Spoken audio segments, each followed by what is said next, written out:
Ahora sí, estamos con nuestros invitados, Luis Benavente y Juan de la Puente. Señores, muy buenas noches, gracias por estar aquí. Buenas noches, Con gusto, buenas noches. Juan, a ver, empezamos, ¿no? Esto que yo planteaba, leí una columna muy interesante tuya justamente el día de hoy, ¿no? Políticos, tecnócratas y tecnopolíticos. ¿Cómo ves tú este gabinete teniendo en cuenta justamente lo que tú planteabas? A ver si nos puedes ilustrar un poquito. Muchos dicen, no, es un gabinete de tecnócratas, pero me gusta esta frase de tecnopolíticos. Explícanos un poquito, Sí. por favor. Yo creo que es un gabinete tecnopolítico o de tecnopolíticos. El presidente PPK lo que ha decidido es apostar por la experiencia en la gestión de gobierno. Entre los 19 designados tenemos 4 ministros, incluyendo a Saavedra, que es actualmente ministros, 2 ex viceministros, ahí tenemos 6, y otros funcionarios que han tenido un largo servicio al Estado, como el ministro de Relaciones Exteriores, por ejemplo, ¿no? O personas que desde la actividad privada han tenido una vinculación con el Estado larga y son especialistas del sector.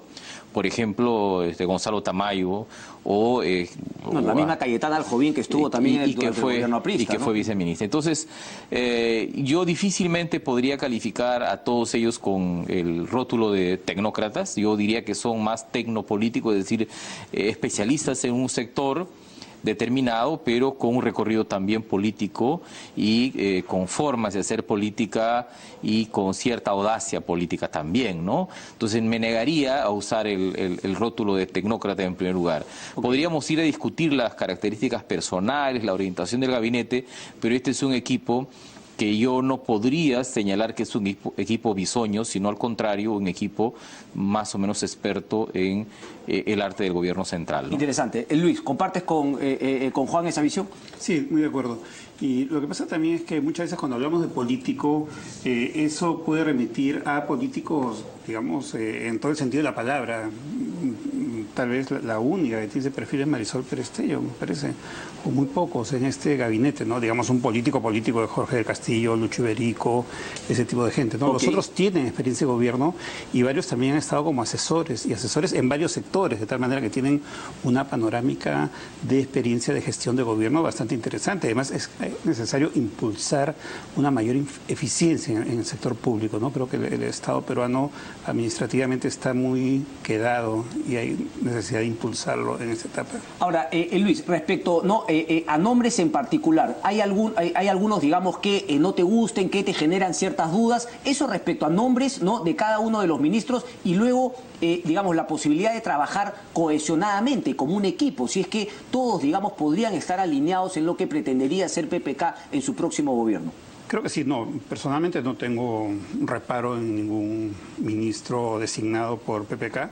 Ninguno de ellos, digamos, está o tiene cuestionamientos fuertes, considerables, críticas duras, ¿no? Digamos, lo que puede haber es matices, ¿no? Digamos que si a la señora Alcorta no le gusta Basombrío, es cuestión de gustos personales, diría, ¿no? Pero creo que es un gabinete muy bien combinado de gente con experiencia, gente joven, gente con experiencia de gobierno, gente con experiencia en el sector privado. Creo que hay gente de derecha, de centro, de izquierda, hay una mediana cantidad de mujeres, ¿no? El Perú sigue siendo un país donde la política sigue siendo un artículo para caballeros, básicamente, ¿no? Hay 4 o 5 mujeres, creo que está bastante bien. Es un gabinete bastante balanceado, me parece, con gente con bastante experiencia profesional. Ok, Luis, no, pero yo quería ceder la palabra porque justamente lo conversábamos, ¿no? Afuera, Juan, a ti te ha parecido que pudo haber hecho más por cumplir la palabra, porque él prometió justamente que iba a ser por lo menos, ¿no?, miti-miti, digamos, 8 mujeres o qué sé yo, se ha quedado corto con 5. Sí, además porque fue anunciado días antes por Carlos Cruz, vocero de la bancada. PPK lo ha explicado diciendo que no han podido encontrar a mujeres que calcen con el puesto, es decir, que quizás no tengan la especialidad al cargo que aplican. Podría ser. Pero en fin, son 5 mujeres de entrada, me parece que supera lo que fue el primer gabinete de Humala, que tuvo 4. Ahora, lo que sí, a mí, y yo creo que efectivamente, como dice mi contertulio, como dice Lucho, es plural, ¿no? Por la extracción, vienen de varios sectores, de varias experiencias, eso me parece interesante. Habría que mirar ahora la fortaleza al interior, y yo sí lo que ahí veo es una especie de un fuerte componente económico, ¿no? y productivo que sí refleja el plan de gobierno de Pedro Pablo Kuczynski. Me refiero a los sectores de economía, comercio exterior, por ejemplo, y quizás también en el sector interior, porque Basombrío, digamos, expresa el plan de gobierno que redactó el equipo liderado por Gino Costa, pero quizás no encuentro todavía un contrapeso social de envergadura, ¿no? al interior del gabinete, ¿no? O sea, por ahí sí quizá algún nombre pudo haber aparecido mejor para generar, digamos, esa compensación en el tema social, porque claro, en el Ministerio de Desarrollo e Inclusión Social, Cayetana Aljovín. Lo que pasa es que nosotros tenemos un triunvirato en el poder que vamos a tener, que es Pedro Pablo Kuczynski, Zavala y Torne. Ellos expresan una visión económica determinada, hegemónica, dominante, como hemos tenido en los últimos 16 años. Eso, digamos, en términos de gestión, eso es incontestable ahora, pero quizás se debería tener, habría que mirar cuando funcione el gabinete, si esa hegemonía en lo económico productivo está compensado también con ministros empoderados en el área social. Eso, en todo caso, como los jugadores de casinos pago por ver todavía, a mí me parece que es una cosa que debería ser mirada en el transcurso del pero digamos, siempre en el tema social se plantea un poquito, ¿no? Digamos, ir un poco más allá de esa, ¿no? esa racionalidad de decir, bueno, ¿sabes qué? No me alcanza para tanto, no podemos gastar más de lo que tenemos. Oye, lo social, por favor, hay gente muriendo de frío en Puno, y yo no me imagino a Cayetana Aljovín dando esa pelea frente a economistas que te pueden decir, oye, no podemos gastar más de lo que tenemos, o qué sé yo. ¿Tú cómo ves ese tema, Luis? Vamos a ver, digamos que la presencia de ella que viene de otro sector, ella estuvo creo que en Proinversión. Ha estado en Proinversión, Llorenti Cuenca, Comunicación Cooperativa, y entiendo que ahora ha estado directora de comunicación en Confiep. Entonces está más vinculada al sector empresarial, al sector productivo, ¿no? Habría que pensar que eso puede significar la opción de imprimir un tinte más empresarial, más ejecutivo, de mayor impulso. Sin perder de vista, digamos... Pero yo creo que tiene que haber una conciencia muy seria de parte del nuevo gobierno de impulsar los programas sociales y todos los temas sociales, ¿no? De ambiente, cultura, etcétera, ¿no? Creo que eso es una necesidad, una demanda nacional muy, muy fuerte, y es una de las condiciones de poder, para poder salir adelante en ese país. No basta con un crecimiento económico. Quizá estoy siendo un poco injusto, ¿no? Quizá la perspectiva es darle, digamos, mayor eficiencia justamente a esos programas sociales, ¿no? Bueno, PPK lo que ha, creo, priorizado, además lo ha dicho, es experiencia y gestión. O sea, él siente que hay nudos que hay que destrabar, hay procesos que hay que agilizar, pero también hay cosas que hay que acometer. La presencia de Marisol Pérez Tello en el Ministerio de Justicia tiene un significado muy concreto. ¿Cuál es ese, Juan? Eso es entrar a meterle diente a los temas de derechos, a los temas de justicia, acceso a la justicia, el tema de cárceles. Ella ha tenido una ejecutoria en estos 5 años muy destacada en estos temas, ¿no? La ley está de las desapariciones que acaba de ser aprobada, ella estaba peleando por eso. Ahora, es un gabinete que en conjunto, digamos, quizás no expresa todo lo que PPK quiso en la segunda vuelta, ¿no? Porque también es un gabinete que se hace mirando a la oposición mayoritaria fujimorista en el Congreso, ¿no? Ese es un tema entonces, ¿no? Perdón que te interrumpa, porque yo le quería preguntar, leía justamente, ¿no?, en tu columna, y por eso había planteado, pero en general no es gente enfrentada al fujimorismo, es decir, claro, por ahí leía yo o escuchaba en una radio, bueno, son tecnócratas, pero la conformación en sí, la elección de los nombres, es también muy política, teniendo en cuenta lo que tú dices, Juan, no buscar generar mayor animadversión de parte de Fuerza Popular y la relación que van a tener que entablar en el Congreso. ¿Crees que eso también ha estado en la cabeza de Fernando Zavala y de Pedro Pablo Kuczynski? Creo que sí, y no solo en el sentido de no enfrentar al fujimorismo, sino que en general creo que no son personajes controvertidos los miembros del futuro gabinete, del primer gabinete de PPK. En el tema social, ese aparente desbalance también se puede ver a que no hay nombres tan sonoros como ese trípode que hay en el tema económico, ¿no? Que son PPK, Torne y Zavala, ¿de acuerdo? No son nombres tan visibles, con tanta experiencia, con tanto posicionamiento, si hablamos en términos de marketing político, ¿no? Pero yo creo que habrá que ver. Y por otro lado también veo en el gabinete nombres nuevos en política, ¿no? Por ejemplo, en agricultura, un José Manuel Hernández, que es un profesional, ingeniero agrónomo con mucho prestigio, que viene del sector privado, o la ministra de Salud, no recuerdo el nombre en este momento, García, sí, que tiene pues doctorado en medicina en Estados Unidos, ha trabajado en hospitales en Estados Unidos, es una persona con credenciales profesionales muy buenas. Es positivo entonces que haya tenido en cuenta este tema, no chocar mucho con el fujimorismo. Fujimorismo? Lo que ¿No? pasa es porque algunos van a decir, oye, quizá no ha claudicado, el hombre empieza temeroso, no, ya está de rodillas, hay mucha gente que le está cuestionando eso. Habría que mirar el temperamento de PPK. Es evidente que él hubiese, creo, querido un gabinete más suyo, porque incluso se señalaba antes que algunos parlamentarios de su bancada iban a ser ministros. Después se decidió que no, que no lo sean. Luego uno mira el gabinete y encuentra que tampoco están allí presentes, quizás salvo Grados y salvo Vizcarra, parte del equipo político de Peruanos por el Cambio que no fueron candidatos al Congreso. Entonces ahí también hay una especie de, digamos, de separación, digamos. En algún momento supongo que tendrá que compensar. Y tercero, me parece que hay una especie de diálogo, de lenguaje de señas entre el Fujimorismo y PPK, ¿no? Y a falta de una reunión donde se sienten a conversar, lo que tenemos es un lenguaje de señas. Porque, por ejemplo, la decisión de nombrar a Zavala y no a otro es una seña al Fujimorismo. Como también la decisión del Fujimorismo de poner como candidata a la presidencia a Luz Salgado, la parte dialogante hacia adentro y hacia afuera del Fujimorismo. Entonces, claro, nos estamos comunicando por señas. Correcto. Y entonces esta composición de gabinete también es una seña. Yo sé que va a ser, digamos, criticado, cuestionado por alguna razón por el Fujimorismo, pero en el fondo quizás el Fujimorismo ha logrado que PPK no presente un gabinete muy más PPK, ¿no? Por lo menos PPK segunda vuelta no, sino más en la línea de un modelo de gobernabilidad que, como dice Lucho, no quiere confrontar con el Ejecutivo, con el Congreso. Vamos a hacer una breve pausa, por favor, y regresamos contigo, Luis, para que nos cuentes también qué podemos esperar de esa próxima reunión con Fuerza Popular la próxima semana, si es que sientes que, digamos, es un tema, como tú decías, ¿no? Lo están ninguneando, ¿no? Un poco a Fernando Zavala, a no ir Luz Salgado, digamos, va a ir gente del CEN, voceros. Volvemos con eso, me respondes tras la pausa, por favor.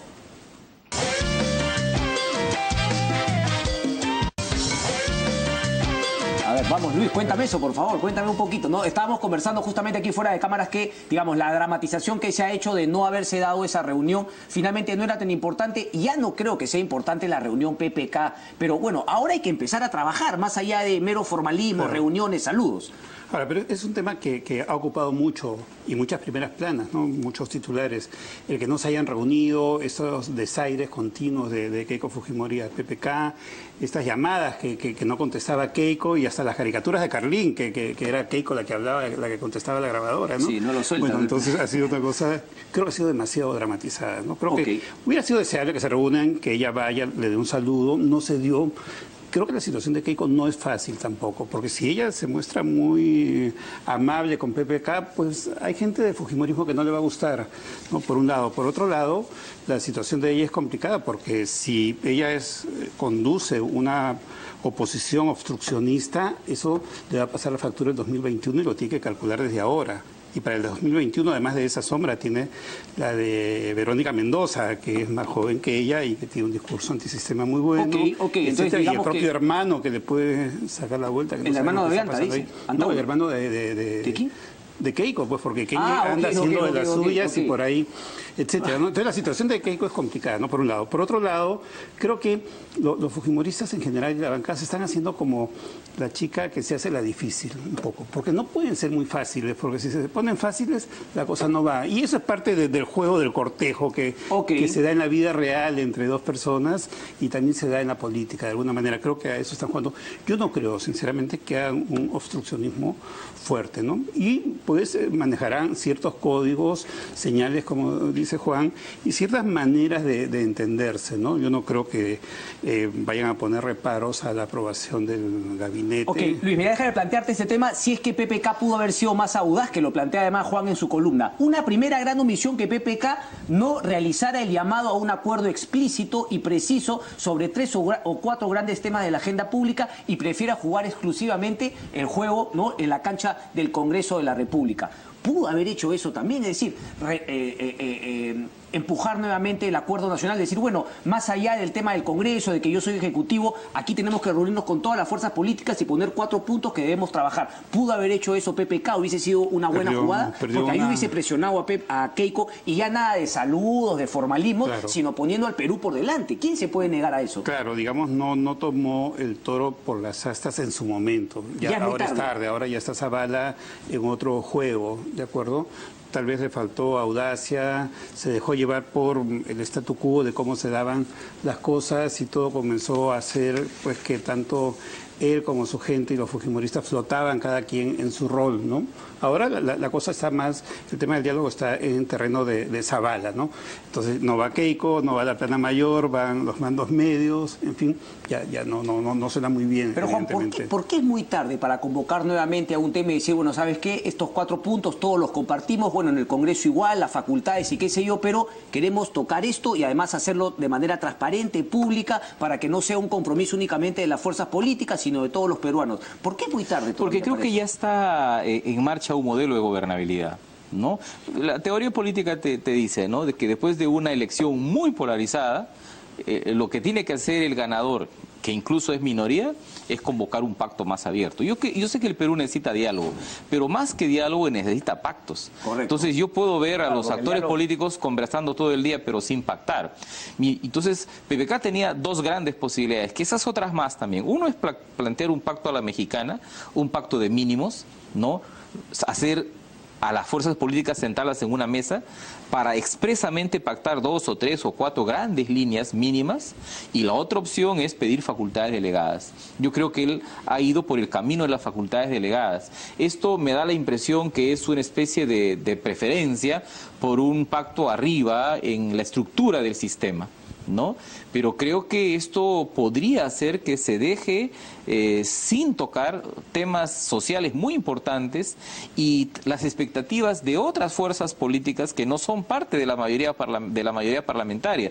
Me refiero a Acción Popular, a la izquierda, al APRA, e incluso las bases de Alianza para el Progreso, que en el norte del país tiene pues municipios, etcétera. Entonces, ahora, como dice Luis, es un poco tarde. Nosotros vemos ya a Zabala dialogando.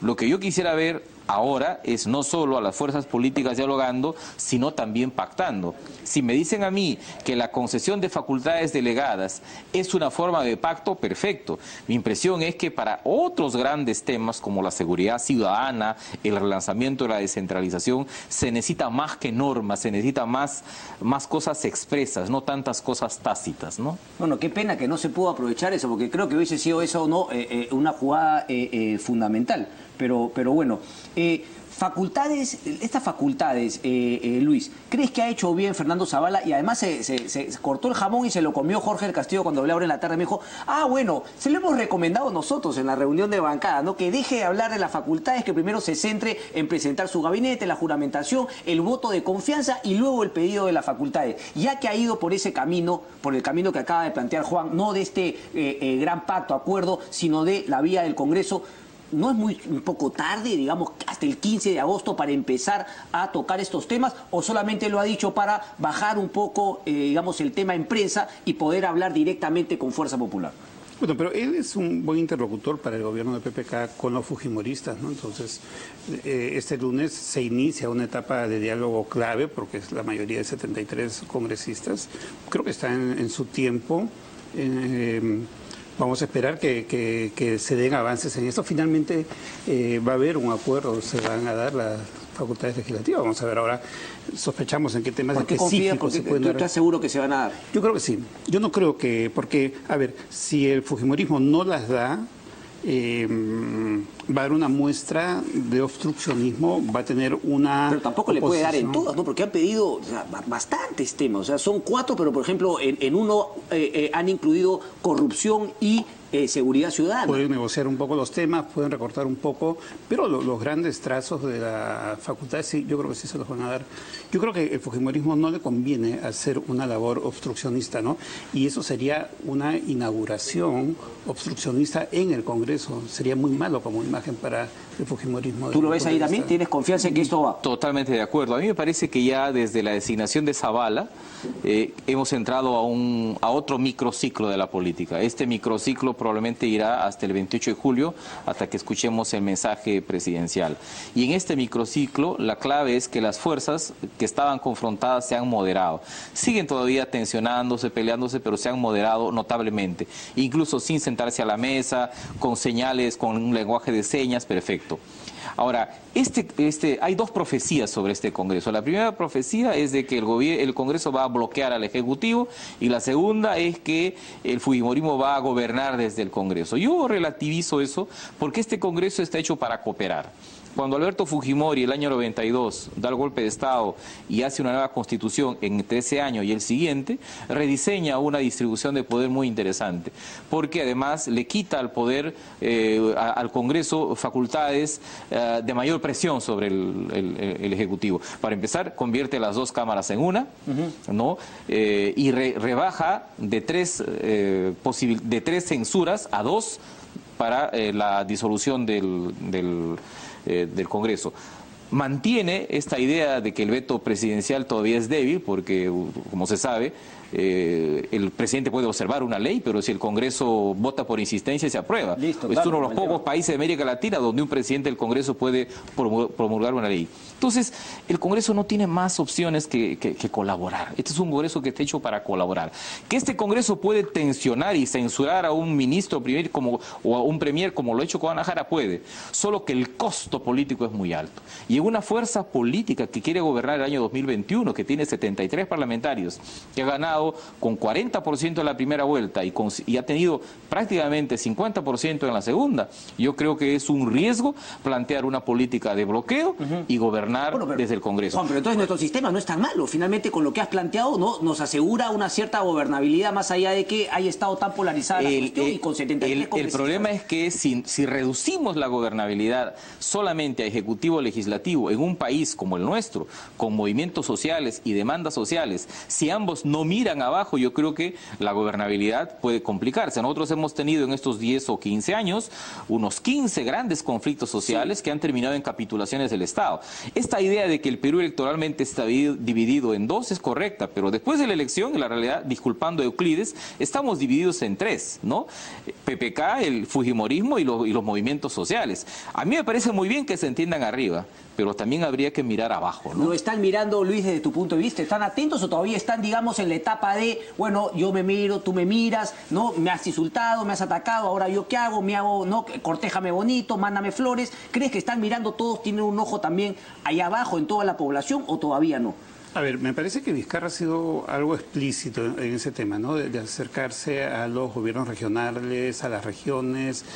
Esa es la apuesta, creo, de PPK, ¿no? Sí, llegar a través de Vizcarra con el ministerio. Sí, me parece que Vizcarra, es más, me sorprendió que aparezca en el Ejecutivo, porque más lo veía él como un operador desde arriba para manejar el tema de gobernabilidad con las regiones, y además por su propia extracción. Pero ¿no? el hecho pero no, digamos, no nos quite esa posibilidad el hecho de que sea ministro de Transporte, quizá justamente por eso va al ministerio, teniendo en cuenta que las obras, infraestructura a través de ese ministerio es una manera de llegar a las regiones. Claro, además es un ministerio que tiene que ver precisamente con regiones y con inversiones. Correcto. En regiones, ¿no? Creo que eso ha sido bastante claro, pero también corresponde, me parece, a un interés de Vizcarra, pues él viene de una región precisamente, que es una región pequeña pero emblemática, ¿no? Digamos, lo emblemático de Moquegua es inversamente proporcional a su tamaño o a su peso electoral, ¿no? Ha tomado una importancia en indicadores, en una serie de cosas, ¿no? Creo que a él le va a corresponder ese trabajo, y es un trabajo que es muy necesario porque las regiones han estado olvidadas en el Perú. La política central de la política regional ha estado totalmente desconectada, y ahí hay una falla en el sistema político, y lamentablemente en las regiones también ha habido muchos problemas y hay problemas de corrupción, de distanciamiento, de intereses de parte de los gobiernos regionales y también los gobiernos municipales, ¿no? Bueno, esperemos que lo de Vizcarra además sea complementado por los distintos sectores, porque tendría que ser un tema que interese a todo el gobierno y también al mismo Congreso, ¿no? Una mayor integración política del país y terminar con ese divorcio que hay de la política central de la política regional. Juan, desde ese punto de vista, justamente, ¿no? Que claro, está bien que se pongan de acuerdo arriba, ¿no? Entre Congreso y Ejecutivo y qué sé yo, pero que no olviden a la población. ¿Te pareció una metida de pata, digamos, o una ingenuidad creer PPK que en algunos casos puede utilizar a la población descontenta, como era en el caso de Loroya, para hacer alguna presión del Congreso, y no creer que en algún momento también se le van a voltear a él y también va a venir el reclamo contra él? ¿Cómo ves ese tema? ¿Pecó en algo? ¿Cómo viste eso? Otra vez recurro a la teoría política. En la teoría política es muy complicado ser a la vez gobierno y oposición. Es decir, salvo en circunstancias muy especiales de grave crisis, ¿no? Pero a mí esta idea de que yo puedo gobernar asustando también al fujimorismo desde la calle es muy relativo, sobre todo porque quizás el escenario no era La Oroya. Porque La Oroya es un tema complicado, porque en La Oroya tú puedes hacer funcionar esa empresa si es que la vendes y rebajas estándares de calidad. Pero si tú rebajas estándares de calidad en La Oroya, ¿y por qué no la rebajas también en Conga? Claro. ¿Y por qué no la rebajas también en Tía María? Tal cual. Entonces no se puede jugar con eso desde la lógica del gobierno. Bueno, podríamos decir, lo que pasa es que PPK no era gobierno cuando dijo, perfecto, pero el 28 de julio eso es muy complicado. Y segundo, porque creo que el Perú tiene que escoger, ¿no?, La Oroya o el Perú. ¿No es cierto? Porque si uno relaja esos estándares, entonces vamos a desarmar toda la institucionalidad ambiental que hemos construido desde la época del gobierno de García y con el gobierno de Humala. Y a mí me parece que los movimientos sociales, las regiones, los municipios están en una lógica distinta. Probablemente ahí haya también radicalismos, pero en general lo que se dice es que hay que tener un desarrollo con métodos limpios, con métodos sanos, mirando el tema del ambiente. No nos olvidemos que el Perú quiere entrar a la OCDE. Sí. Tú no puedes entrar a la OCDE si es que rebajas estándares ambientales. Entonces a mí me parece que si es que esto va a continuar en esta lógica, el gobierno va a tener más problemas adentro que afuera. Los problemas no va a ser el Congreso, sino adentro. Yo creo que esto ya no continuará, tengo esa esperanza, porque además en ese gabinete hay gente pues que tiene mucha racionalidad política. Tenemos a Nieto Montesinos, Marisol Pérez Tello, tenemos a Basombrío, el propio Zavala, que ha sido 5 años gerente general de Indecopi, y ha estado en el Ejecutivo con Toledo otros 5 años, Ana María Romero. Entonces, tenemos gente que ha gobernado, entonces va a evitar que el gobierno se convierta en una máquina de cometer errores, porque un gobierno en el Perú que comete muchos errores rápidamente baja su legitimidad, y cuando baja su legitimidad, entonces la oposición también le pierde el respeto, ¿no? Correcto, pero interesante también lo que tú mencionabas, porque el Congreso va a estar en la misma situación, ¿no? O sea, el Congreso también va a estar, digamos, bajo el ojo fiscalizador también de la población, lo que decíamos, son tanto el Ejecutivo como el Congreso. O sea, me gusta también esta dinámica que me imagino es un tanto novedosa. Bueno, estuvo en la época de Fujimori, pero era otra la circunstancia de que la gente también va a decir, bueno, ok, el Ejecutivo por un lado, pero en el Congreso ya sabemos quiénes son los que mandan, por lo tanto, si no se dan, por ejemplo, esas grandes reformas, también la calle vendrá hacia el Congreso de la República. O sea, por eso decía que lo de PPK va a ser a pesar de lo que él crea que un día me van a ayudar a mí. No, la población va a estar contra el Ejecutivo y también contra el Congreso si es que no se dan esas grandes reformas. Es un panorama positivo si es que se utiliza bien el poder en estos momentos, Luis. Sí, y sobre todo si se aprende a ser cuidadoso con el desgaste, ¿no? Porque el desgaste en el Perú es muy rápido, muy violento, ¿no? Entonces están los movimientos ciudadanos, pero también están las redes sociales que antes no había. Entonces un desatino hoy en día, antes que salga la próxima edición del noticiero, del periódico, ya pasó por una cantidad impresionante de mensajes en Twitter que ya pues puede ser un callejón oscuro para el que cometió ese error o ese desliz, ¿no? Entonces creo que los políticos van a ser más cuidadosos ahora. Además yo creo que estamos entrando en un periodo fascinante, ¿no? Porque nunca hemos tenido un conjunto de fenómenos y tendencias tan inéditas, ¿no? O sea, las facultades, o sea, de Derecho, de Ciencia Política, de Sociología, de Comunicación, deben estar felices porque vamos a estudiar en vivo, porque la gobernabilidad es casi un libro en blanco que se está empezando a escribir. Deberían venirse a vivir aquí los estudiantes de otras universidades del mundo. Pero eres positivo, porque, Juan, eres positivo. Absolutamente, yo le deseo, o sea, además... ¿El final crees que va a ser...? No, le deseo una buena gestión al gabinete, porque es el gabinete que el Perú ahora necesita, porque tenemos cosas que están embarazadas, hay que resolverlo. Ahora, mucho dependerá también de lo que haga el gobierno, de lo que haga la oposición, de lo que haga la izquierda, el APRA. Todas. Los medios de comunicación también que ponen lo suyo a veces y a veces no lo ponen. Y entonces, a mí, pero lo que quiero decir es de que este es un laboratorio de gobernabilidad. Correcto. ¿No? Espero que nos vaya bien, así que estamos entrando en un periodo realmente fascinante, ¿no? Excelente. Juan de la Puente, un placer. Un gusto. Luis Benavente, un gusto. Gracias. Muchas gracias. Hacemos la pausa y regresamos, no se muevan.